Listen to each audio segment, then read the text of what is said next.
Bine v-am găsit, bine v-am regăsit, dragilor, din Zodia Fecioară, oriunde v-ați afla.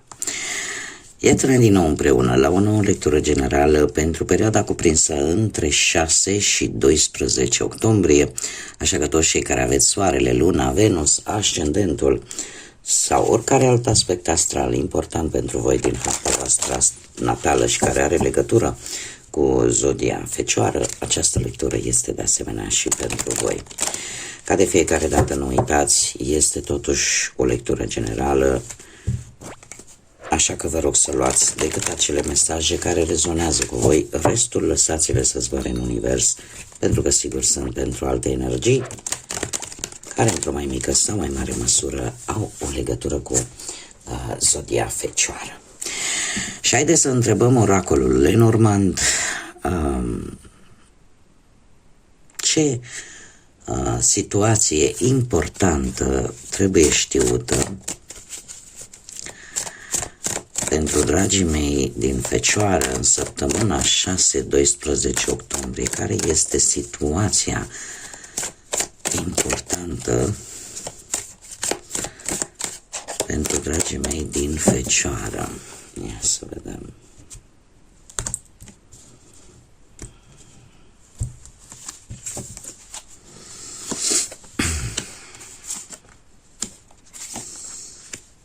Da. Aici trebuie să fac un pic, trebuie să facem o mică diferență. Hai să începem cu domnii, prima oară. Nu vreau să se simtă doamnele ofensate, dar cum avem un cavaler, începem cu domnii, dragilor. Voi în această săptămână sunteți un pic, ori aveți o situație legată de o instituție mare, o instituție posibil publică, și o să aveți niște drumuri de făcut, poate, la această instituție în legătură cu niște bani, ori cu ceva legat ori de mamă, de părinți, ori ceva legat poate de vreo afacere. Cumva e posibil ca unii dintre voi să așteptați o veste de la această instituție legată de niște bani. Această instituție poate să reprezinte orice, de la primărie, spital, notariat, nu știu, orice. E vorba de o clădire mare, clădire ori înaltă, ori destul de mare, ca și construcție. Și cum am mai spus, poate să fie legată ori de bani, ori de rezolvarea unei situații, și lucrurile parcă merg un pic de cam greoi pentru voi, din cauza acestei așteptări.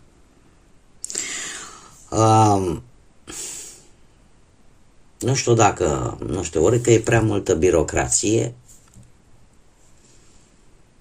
ori cumva voi vă gândiți, dom'le, eu mă duc acolo că am așteptat, lucrurile se mișcă foarte greu, și vă gândiți să faceți un drum până la această instituție.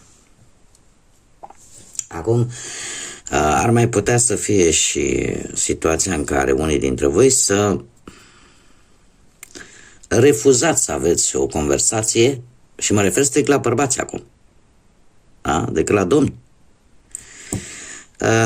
Să refuzați să aveți o discuție sau să știți ceva vești despre cineva din familie, cineva de gradul 1, și să preferați în această perioadă să stați un pic mai singurei, mai izolați așa.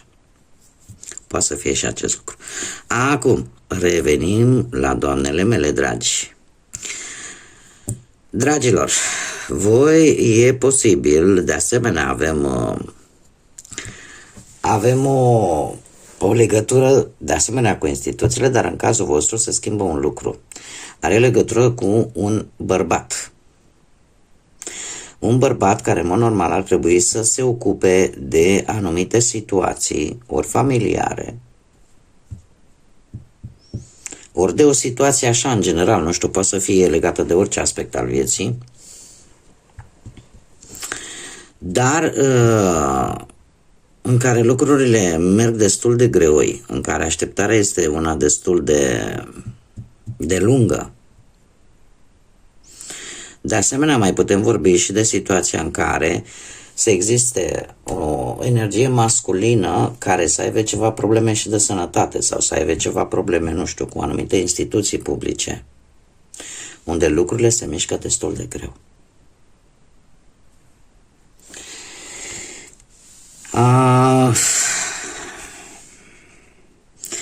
Mai există și situația în care o energie masculină, pentru doamne, o energie masculină să aibă o încăpățânare destul de mare și să nu renunțe la o anumită idee,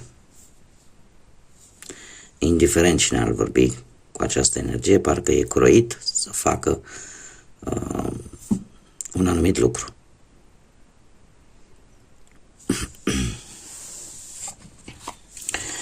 Haideți totuși să vedem ce ne spune și tarotul. Care este situația pentru dragii mei din Fecioară în săptămâna 6-12 octombrie.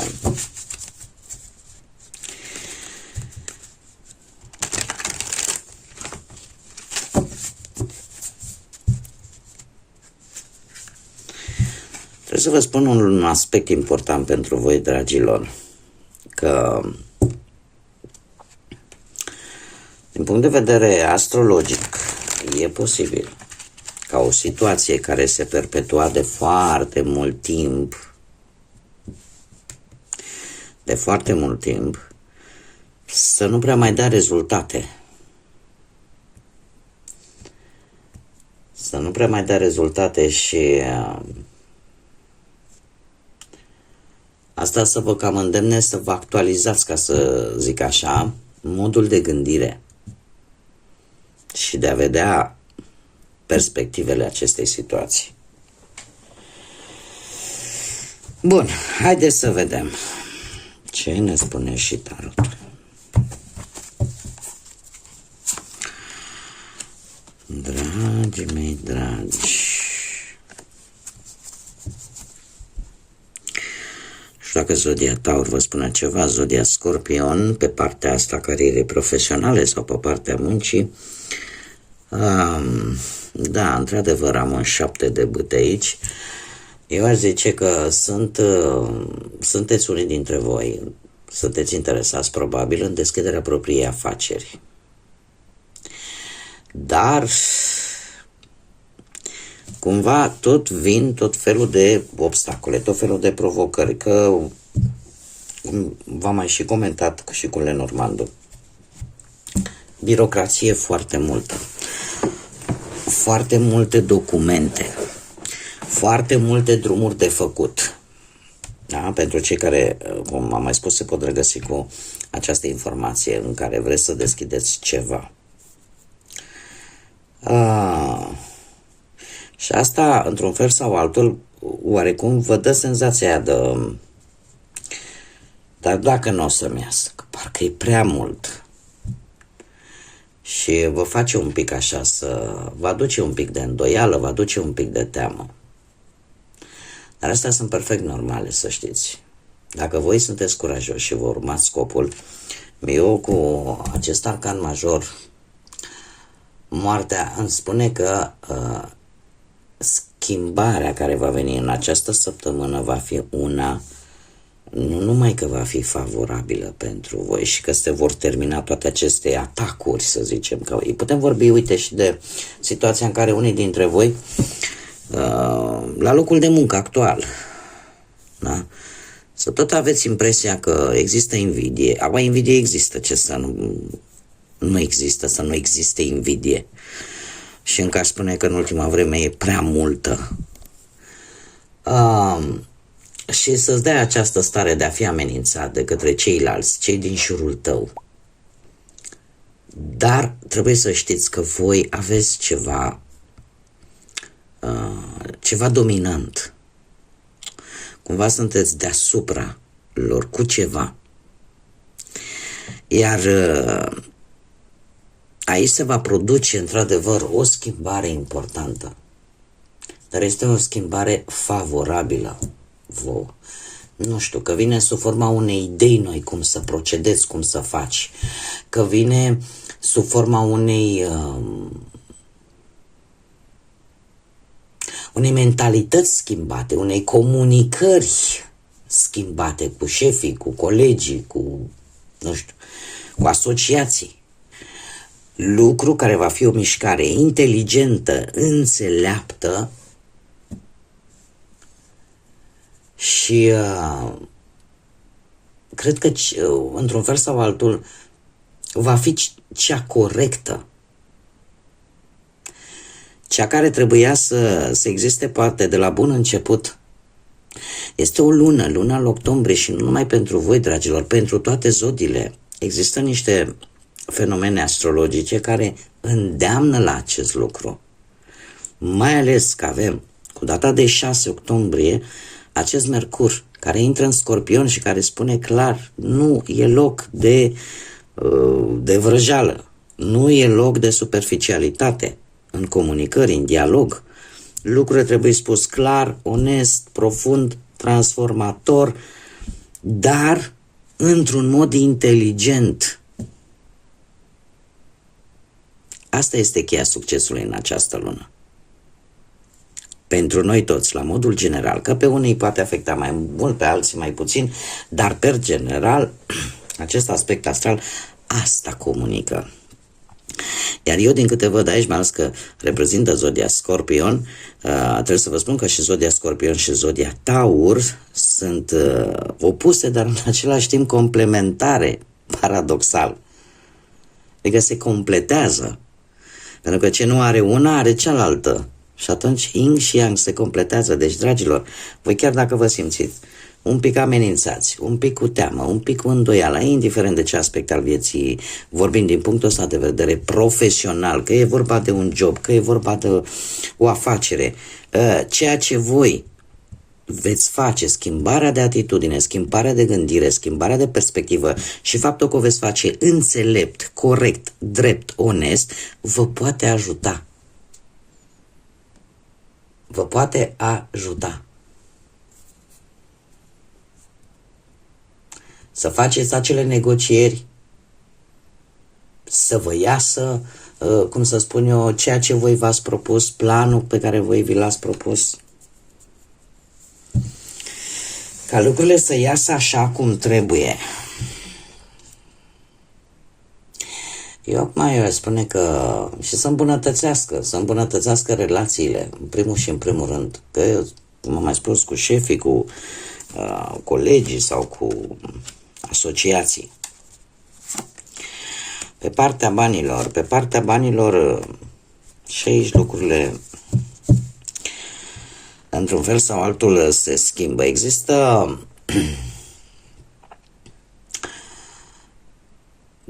pentru unii dintre voi un pic bănuții sunt un pic la limită în această perioadă și există un anumit risc, mai ales în investiții.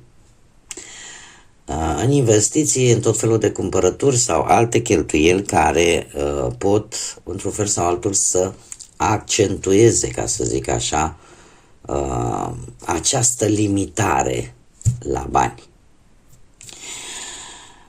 Marea Preoteasă vine și ea cu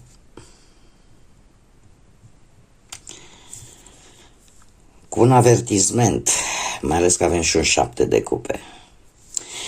Dragii mei, nu plecați pe ideea că toate ofertele astea care vă pot veni și mai ales în prisma banilor, cel puțin în această săptămână, sunt numai lapte și miere și mamă ce de bani o să facem, și evitați în general persoanele care nu dau toate informațiile în ceea ce privește banii.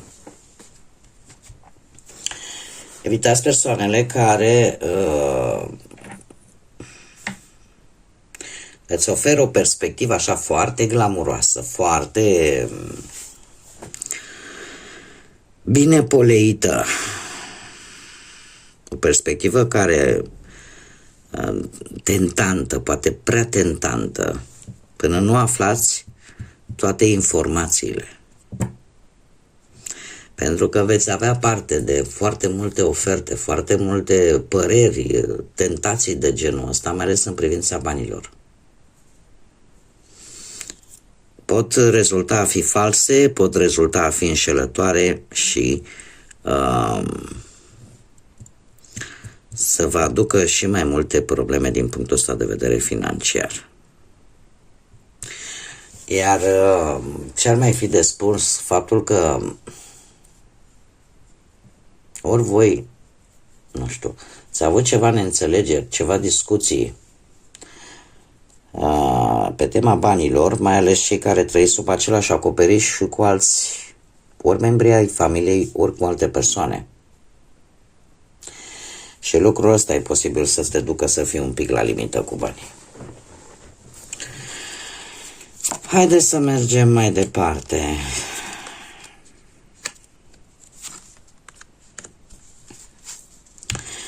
Pe parte sentimentală, cei care sunteți deja într-o pereche.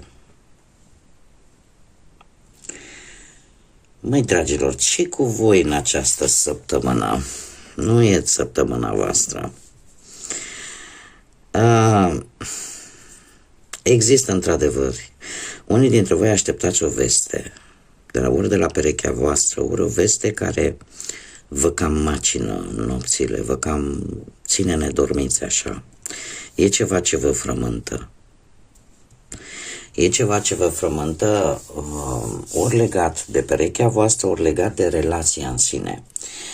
Acest 8 de monede îmi vorbește tare mult mai mult de partea asta a muncii și ce poate interveni cumva negativ în relație, cumva din cauza muncii.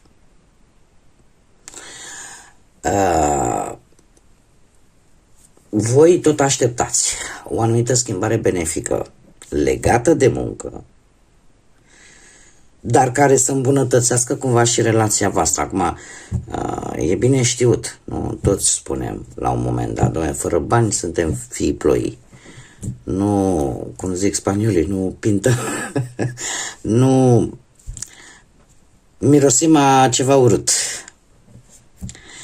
Acum, eu știu că poate și alții dintre voi oricum sunteți o zodie de pământ și sunteți foarte angrenați cu acest element, în sensul că, dom'le, ce e stabil trebuie să fie planul material. Și indiferent ce v-ar zice unul altul, pentru voi de aici pleacă baza. Și aveți dreptate, într-un oarecare procentaj. Doar că câteodată, știți cum e, poți să ai bani cu sacul și să-ți dorești ceva care nu se poate cumpăra cu bani. Și închid paranteza. Deci, aici este o problemă care vă macină în relație și vă afectează relația, este legată de muncă, este legată de o anumită schimbare benefică pe care voi vă doreați cumva de comun acord și nu știu, că sunteți în așteptarea unei vești, sunteți în așteptarea unui rezultat care, eu trebuie să vă spun un lucru. Nu știu dacă ați investit în ceva, că poate să fie pur și simplu în ceva anume, că este o firmă, că este o proprietate, poate, sau ați investit în ceva care trebuia să fie benefic, trebuia deja să dea rezultate. Ele cumva încet parcă încep să vină. Dar asta către sfârșitul perioadei. Ceva acolo nu va fi foarte mult, dar într-un fel sau altul parcă mai alungă un pic din tot acest stres și din toată această stare de anxietate care vă afectează implicit relația. Sunteți foarte atenți la multe lucruri. Poate chiar în relația voastră sunteți atenți să vedeți orice schimbare, orice lucru care să iasă în evidență. Dar cumva, hai să zicem așa, rezultatele bune vor începe să se vadă, indiferent despre ce vorbim. dar pe partea asta sentimentală, că vorbim într-adevăr, cum am zis, de situația în care poate cumva partea asta a muncii influențează într-un fel sau altul relația, sau că vorbim de ceva în care voi ați investit. A spus suflet, a spus energie și cumva încet, încet parcă, să zic, începe să își arate și partea asta mai pozitivă, da? Să apară rezolvări după anumite posibile probleme pe care voi ați fi putut să le aveți în relația voastră. Încet, încet, așa. Cei care sunteți singuri, dragilor, la voi nu e vorba că nu aveți oferte pe partea asta sentimentală. Oferte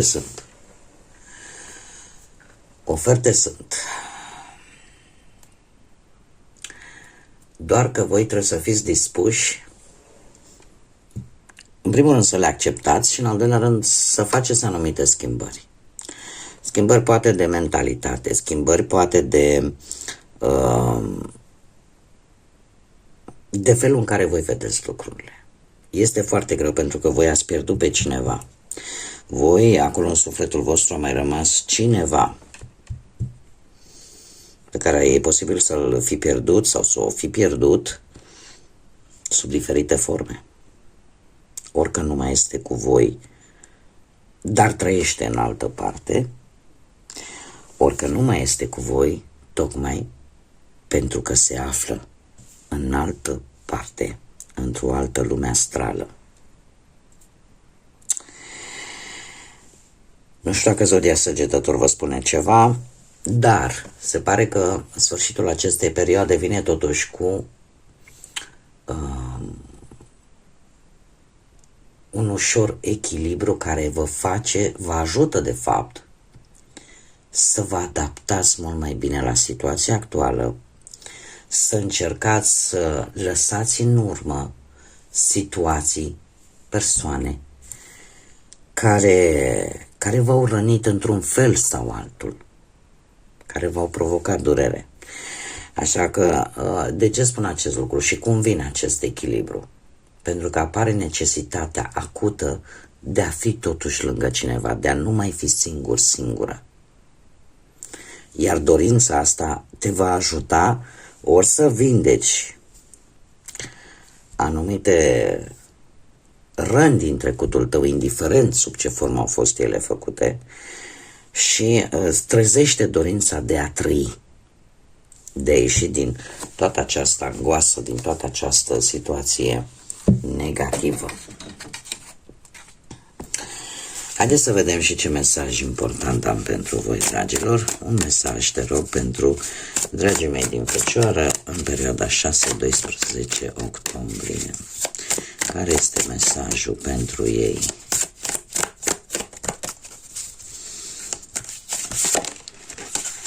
Asta s-a întors.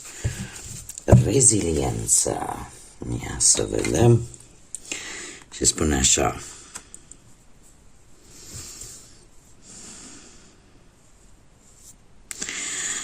forță, adaptabilitate, recunoaștere. Dragilor, sunteți mai puternici decât voi înși vă credeți. Și acest mesaj îmi spune că ar trebui pe partea de lumină să lucrați la această forță, la această adaptabilitate la noi situații, și pe partea de umbră ar trebui să încercați să nu mai, cum să spun eu, a fi vulnerabil, sau ați arăta, mai bine zis, vulnerabilitatea și poate fragilitatea. Nu toată lumea știe să o aprecieze. Și unii profită de această vulnerabilitate și de această fragilitate. Și asta vă pune pe voi să stați mereu în apărare, să stați mereu în stare de tensiune, pentru că ceilalți vă percep oarecum vulnerabili. Acum, eu trebuie să vă zic și un lucru.